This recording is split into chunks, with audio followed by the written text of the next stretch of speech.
They're dancing on this tightrope between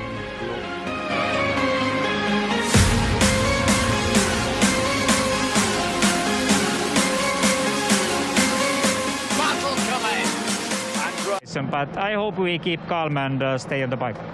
Aki, thank you for your time. Best of luck today. Thanks, Simon. Thanks a lot, Simon. He's got two superstars in the Vietti on pole here in Qatar.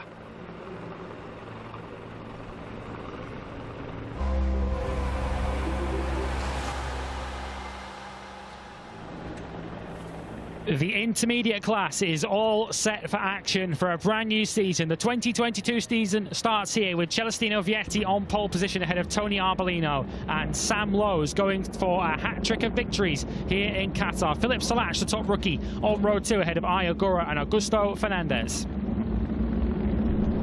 Jake Dixon heads to the third row. He starts 7th ahead of Fermin Aldeguer, the reigning Moto2 European champion, and Aaron Canet, who switches to the Flexbox HB40 squad. Pedro Acosta, the Moto3 champion, has to come from 10th on the grid ahead of Cameron Bobier and Jorge Navarro.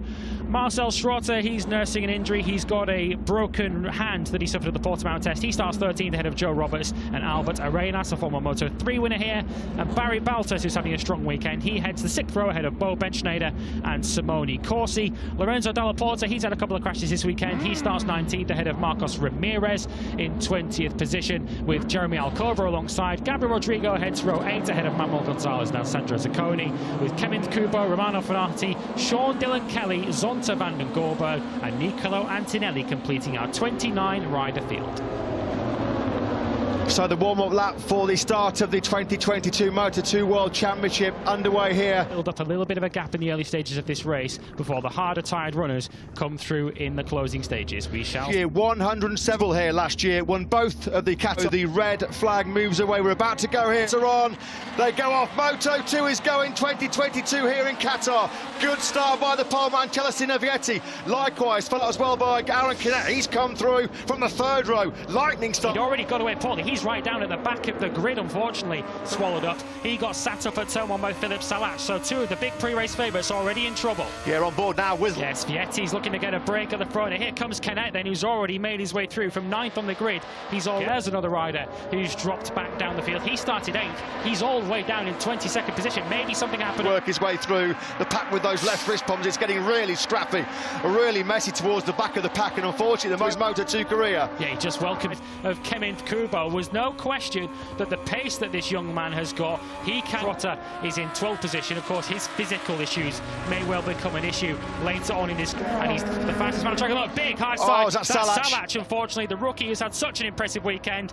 And Roll rolls through the gravel trap. He had an excellent start to his Moto2 career, qualifying in an exceptional 4th place last night. That looked like in the pre-season build-up as well. He's been bitten hard. You know, didn't really show much of his full hand maybe in winter testing. He was always kind of mid-pack, particularly in that official test in his corner, which is something you need. Here comes another brilliant move by Agar. Up to 3rd. He's quickly, in succession, picked up Fernandez and Arbolino. He's starting to look menacing back in 6th place. We'll have to keep an eye on Sam Lowes as we... In this team, triple Moto2 World Champions with Tito Rabat, Frankie Morbidelli and Alex Marquez. Yeah, here's the move then, as Augusto Fernandez got up the inside of Arbolino into turn 15. Arbolino said, all right then, if that's what you're going to do, I'm going to come straight back up the inside of you into turn 15. Here he goes, out of the slipstream, straight up the inside, and Augusto Fernandez... Sector 2 is where Vietti looks really, really good. He took a couple of tenths out of Canet on that, on this current lap. Who continues to stretch away from this quartet, battling for 3rd place as Agar is eased aside as he tries to get past position, but you wouldn't exactly say he's holding these boys up at the moment. Yeah, the problem is, while Arbolino, Agar, Fernandez and Lowes go at it hammer and tongue in a rather lonely ride to 2nd. He'll take that. Oh, big mistake by Arbolino. Big mistake on the front end going into turn 6. Now that may well have... That was his personal best lap of the race, faster than everyone ahead of him, with the exception of the top 2. How frustrating it will be for Jake Dixon, having been caught out on the first lap in box, and he's now trying to claw himself back into contention. Yeah, he's dragging his teammate Arenas around with him. Be happy with the top 5 at the end of play today. What's happened to the British rider here? all loose, just there. What he's trying to, on the throttle, a little bit too eager with his fully operational right arm, and he just got it lit up. Here comes Fernandez, and on the inside of Agar, perfect. And now Augusto Fernandez up into third place. And Fernandez has shown impressive pace right throughout, in fifth, looking to try and pick up the pieces of anything that happens up ahead of him. He's now having a look up the inside. Does he have a... I think Vietti just maybe had a bit of a breather for a couple of laps, maybe tried to just roll out of it, just save a bit of tyres for the end of the race, if he so... Just plough away in the low 159s. So 59.3 that last lap, extending his lead now to 2.3 seconds. Now the Canada continuing to lap in the low 159s, and with 2.5 seconds in his pocket, even if there is some tyre drop off now for Vietti, he might... New baby, so his daughter Giulietta, as we mentioned, thought it would have been a pretty good day for VR46 at the moment. In the new Mooney VR46, he's got 5 laps to go here in Qatar. We're still looking at this wide there, Matt.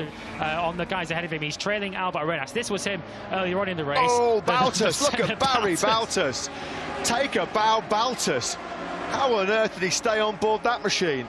He's inside the points, and you have to say, given the jump he's made over pre-season testing, that'll be a tremendous way from this group battling for third place. He's still well and truly in the fight, but is he on the limit just staying there, or can he get in amongst this action? Yeah, this Moto2 pack, Sam Lowes and Augusto Fernandez, two men who will certainly be fighting for the World Championship come the final reckoning in November the 6th at the Ricardo Tormo circuit. Now set about finding a way through on Agar, which is not going to be the easiest puzzle to solve, although 19 laps. We're coming up to the end of lap 19, just the 20th lap to go. No problems up front, but Chel's closing in on Albert Arenas, but all eyes on this battle for third. Last lap in the Moto2 opener here in Qatar. Some drive, get on the gas as early as you dare through this fast. Sam Lowes is gritting his teeth here. He's starting to come under pressure from his teammate Tony Arbolino. Can he get a... Thought about having a look there, he just didn't have the momentum and speed through turn 4 and 5 to have a lunge up the inside. What a dominant start to 2022 it's been for him. You can see there his Mooney VR46 crew in the top left-hand corner. For Augusto Fernandez, he's having a look. He's going to follow Agar through these 3 right. He does go through. Sector 3, there's a yellow flag out.